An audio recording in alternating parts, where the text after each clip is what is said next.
सलोमी हिंदी कक्षा 7 उसका चौथा पाठ जो है वो है शब्द भंडार। अब आगे यहाँ दिया हुआ है पर्यायवाची शब्द। पर्यायवाची शब्द क्या होते हैं? कुछ अलग अलग नाम एक ही वस्तु या एक ही प्राणी के होते हैं, अर्थात अलग अलग शब्द समान अर्थ प्रकट करते हैं। जैसे कि देखो, शेर, सिंह, वनराज, यानी वो एक ही व्यक्ति, एक ही प्राणी के बारे में बता रहे, ये जो है अलग अलग है। इसी प्रकार से हम देखेंगे घर को भी क्या क्या बोलते हैं, गृह, भवन, आलय, निकेतन। तो ये ऐसे ही पर्यायवाची शब्द होते हैं जो कि अलग अलग अर्थ रहते हैं, लेकिन वो एक ही को बताते हैं। जैसे यहाँ दिया हुआ देखेंगे कि कुछ ऊपर चित्रों के साथ दिए गए सभी शब्दों के एक ही अर्थ हैं। इस प्रकार के समान अर्थ बताने वाले शब्द पर्यायवाची शब्द कहलाते हैं। पर्यायवाची शब्द को समानार्थी शब्द भी कहते हैं। समानार्थी का मतलब है समान अर्थ वाले शब्द। अब यहाँ दिया है, नीचे कुछ पर्यायवाची शब्द दिए जा रहे हैं, इन्हें याद कीजिए। अब ये आपके यहाँ पर इतने सारे दिए हैं, अग्नि, चतुर, जंगल, मित्र, मनुष्य, कपड़ा, आकाश, पुत्री, पर्वत, माता, नदी, पुत्र, समुद्र, उपवन, इतने सारे दे दिए गए हैं। ये भी और दिए हैं, वायु, स्त्री, तालाब, किरण, देवता, शिक्षक, बाण, आँख, सूर्य, चंद्रमा, पानी, कमल, पृथ्वी, बादल, घोड़ा, पुष्प, झंडा, यमुना, हाथी, बिजली, मोर, राजा। इनके चार चार पर्यायवाची शब्द या समान अर्थ वाले शब्द दिए गए हैं, याद कर लें। अब अगला दिया है आपका विलोम शब्द। कुछ शब्द युग में एक दूसरे के विपरीत अर्थ देते हैं, यानी ऑपोजिट, उसे हम विलोम शब्द कहते हैं। अब यहाँ देखो, सूर्य उदय का चिन्ह है और यहाँ पर अस्त का चिन्ह है ना। तो उदय का उल्टा क्या होता है? अस्त होता है। ऐसे विपरीत अर्थ प्रकट करने वाले शब्द युग्म एक दूसरे का विलोम शब्द या विपरीतार्थक शब्द कहलाते हैं। ये बहुत सारे विलोम शब्द दिए हुए हैं। आरंभ का अंत, अमृत का विष, आदि का अनादि, राग का द्वेष, आग्रह का दुराग्रह, सौभाग्य का दुर्भाग्य, अनुकूल का प्रतिकूल, अनुराग का विराग, न्याय का अन्याय, अल्पायु का दीर्घायु, आशा का निराशा, आयात का निर्यात। और इसी प्रकार यहाँ भी देखेंगे कि दिए हुए शब्द और विलोम, आस्तिक का नास्तिक, रक्षक का भक्षक, आहार का निराहार, कृतज्ञ का कृतज्ञ, मौखिक का लिखित, सुख का दुख, नवीन का प्राचीन, इच्छा का अनिच्छा, देव का दानव, राजा का रंक, चल का अचल। ये इतने सारे यहाँ पर दिए हुए हैं। आयात का निर्यात, कीर्ति का अपकीर्ति, दिन का रात, युद्ध का शांति, आदान का प्रदान, जीवन का मरण, उपस्थित का अनुपस्थित, उपयोग का अनुपयोग, आदर का निरादर, निरादर भी होता है, अनादर भी होता है, उचित का अनुचित, उन्नति का अवनति, सगुण का निर्गुण, निंदा का स्तुति, सजीव का निर्जीव, कार का अपकार, निष्क्रिय का सक्रिय, अनुज का अग्रज, दुर्गुण का सद्गुण, अनिवार्य का ऐच्छिक और उदार का अनुदार। ये इतने सारे विलोम शब्द दिए हैं, इन्हें अच्छे से याद करिए, अपनी कॉपी में नोट कर लीजिए। ये भी इतने सारे यहाँ दिए हुए हैं। उपेक्षा का अपेक्षा, उग्र का शांत, पाप का पुण्य, ज्ञानी का ज्ञानी, साकार का निराकार, क्रय का विक्रय, रुचि का अरुचि, मान का अपमान, अर्थ का अनर्थ, कुरूप का सुंदर, बंधन का मुक्ति, शुभ का अशुभ, ज्ञान का अज्ञान, कठोर का कोमल, जय का पराजय, मित्र का शत्रु, विरोध का समर्थन, आय का व्यय। यहाँ तक देखे थे आय का व्यय। इसके बाद हम देखेंगे कि अमावस्या का पूर्णिमा, प्रशंसक का निंदक, इधर का उधर, उदार का अनुदार, कटु का मधुर, कटु यानी कठोर, कटु कठोर वचन का मधुर, गुण का दोष, लौकिक का अलौकिक, उन्नति का अवनति, कुद्ध का शांत, सेवक का स्वामी, सभ्य का असभ्य, उद्दंड का विनीत, उत्थान का पतन और धनवान का निर्धन, विरोध का समर्थन, निरर्थक का सार्थक, आरोह का अवरोह, प्राचीन का नवीन, यश का अपयश, पराधीन का स्वाधीन, उत्तीर्ण का अनुत्तीर्ण, स्वार्थ का परमार्थ,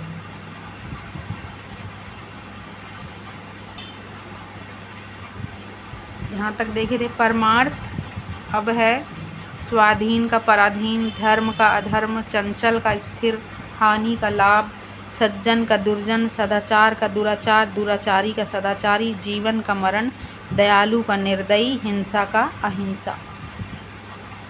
अब आगे देखेंगे अनेकार्थक शब्द। तीसरा है वे शब्द जो एक से अधिक अर्थों का बोध कराते हो अनेकार्थक शब्द कहलाते हैं। जैसे हरि शब्द के कई अर्थ होते हैं। हरि को हम और भी कुछ कुछ बोल सकते हैं। जैसे हम बोल सकते हैं सिंह, ये दिया हुआ है, घोड़ा, सर्प, विष्णु, बंदर, सूरज, ये इतनी चीज़ें हम उनको बोल सकते हैं। तो ये होता है अनेकार्थक, यानी अनेक अर्थ वाले शब्द। शब्द एक है लेकिन उसके अनेक अर्थ हैं। यहाँ भी इतने सारे दिए हुए हैं, अनेकार्थक शब्द दिए जा रहे हैं। अक्षर को हम क्या बोल सकते हैं? ब्रह्मा भी, वर्ण भी, अविनाशी भी, विष्णु भी। अर्थ को बोल सकते हैं कारण, धन, प्रयोजन, तात्पर्य। अंग को बोल सकते हैं देह भाग, उपाय, भेद, गौण, वस्तु। अंक को बोल सकते हैं गोद, नाटक का भाग, संख्या के अंक। अरुण को बोल सकते हैं सूर्य, लाल, सूर्य का सारथी। अर्क को बोल सकते हैं सूर्य, आक का पौधा। आगे है अली को हम भौरा, पंक्ति, सखी भी बोल सकते हैं। अंबर को आकाश, वस्त्र, एक सुगंधित द्रव्य भी बोल सकते हैं, कपास। कंचन को सोना, धतूरा, एक जाति। कनक को सोना, धतूरा, गेहूँ। कर को हाथ, किरण, हाथी की सूंड, टैक्स। कला को गुण, हुनर, अंश, चंद्रमंडल का 16वां भाग, ये भी बोल सकते हैं। कुल को वंश, कुल को ये वंश है, वेश नहीं है, वंश, परिवार, समस्त। गज को हाथी, 8 की संख्या, लंबाई की एक माप, ये भी कह सकते हैं। अब आगे है, यहाँ तक देख लिए थे। अब आगे है गुण, स्वभाव, कौशल, शील, रस्सी, धनुष की डोरी। गुरु को बोल सकते हैं बड़ा, भारी और शिक्षक भी। घट को बोल सकते हैं घड़ा, हृदय, शरीर, कम। धन को बोल सकते हैं बादल, भारी, हथौड़ा और घना और घटा। घर को बोल सकते हैं कमरा, मकान, बैठने का स्थान, कार्यालय।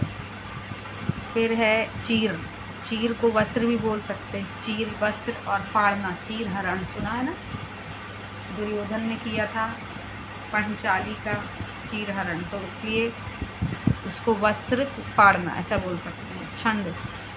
छंद को पद्य रचना, विष भी बोल सकते हैं। विष मतलब जहर। रुचि यानी कि हमारी इच्छा, हमारी रुचि किसमें है, धोखा, बंधन, कलाई का एक गहना। छंद को हम ये भी कह सकते हैं। जीवन, जिंदगी, प्राण, पुत्र, जल, वायु। जुआ को एक खेल भी बोल सकते हैं। बैल के कंधे पर रखा जाने वाला, जो रखते हैं, फिर उसको पूरी बैलगाड़ी का जो भार होता है ना, वो रखते हैं। या कंधे पर जब हल चलाना होता है तब भी रखा जाता है बैल के कंधे पर, उसे जुआ भी कहते हैं। दल, समूह, दल मतलब समूह, सेना, पत्ता, पक्ष, भाग। दंड को भी कह सकते हैं सजा, डंडा, व्यायाम का भेद। दंड बैठक भी बोलते हैं ना, वो व्यायाम का भेद है। द्विज, ब्राह्मण, क्षत्रिय, वैश्य, पक्षी, दांत, चंद्रमा। नाग मतलब सर्प, और हाथी को भी नाग कहते हैं। पद का क्या है, पैर, स्थान, ओहदा। पक्ष को क्या बोलते हैं, पंख, तरफ, महीने का आधा भाग। पत्र, पत्ता, चिट्ठी, पंख। आगे है पृष्ठ, पीठ, पुस्तक का पेज। पानी, पानी को क्या बोलेंगे? जल, कांति, लज्जा। और भव को बोलेंगे संसार, शिव, जन्म, होना। भूत का है पंच महाभूत, पृथ्वी, बीता समय, प्रेत। मित्र को बोल सकते हैं दोस्त और सूर्य। तो इस प्रकार से ये है आपके अनेकार्थी शब्द। एक शब्द है लेकिन उसके अनेक अर्थ हैं। ये आपका थोड़ा सा और बचा हुआ है। 35 तक देखे थे। 36 में है यम, यमराज, शनि, दमन, मृत्यु। योग, जोड़, युक्ति, ध्यान, उपाय। रक्त को बोलेंगे खून, लाल, सिंदूर, लाल, चंदन। लक्ष्मी को शोभा, सौंदर्य, कमला, धन, वैभव, सौभाग्य। लोक को मनुष्य, जगत, समूह। वर्ण को जाति, रंग, अक्षर। शून्य को रिक्त स्थान, आकाश, अभाव, बिंदु, खाली। स्नेह, प्रेम, कोमलता, चिकना पदार्थ। सिंधु, सागर, एक नदी, सफ़ेद हाथी। सिंधु को सागर भी बोल सकते हैं, एक भी बोल सकते हैं, नदी भी बोल सकते हैं, सफ़ेद हाथी भी बोल सकते हैं। सारंग को मृग, मृग यानी हिरण। कमल, मोर, सांप, बादल। इतनी चीज़ें हम बोल सकते हैं। और इसमें हम कंफ्यूज होते हैं, ये अनेकार्थी शब्द है, लेकिन जो हम पर्यायवाची होते हैं ना, उसमें और इसमें हम कंफ्यूज हो जाते हैं। इसमें एक ही शब्द के अलग अलग अर्थ होते हैं, लेकिन पर्यायवाची में एक ही शब्द के समान अर्थ होते हैं, अर्थात उसी से मिलते जुलते शब्द अर्थ होते हैं।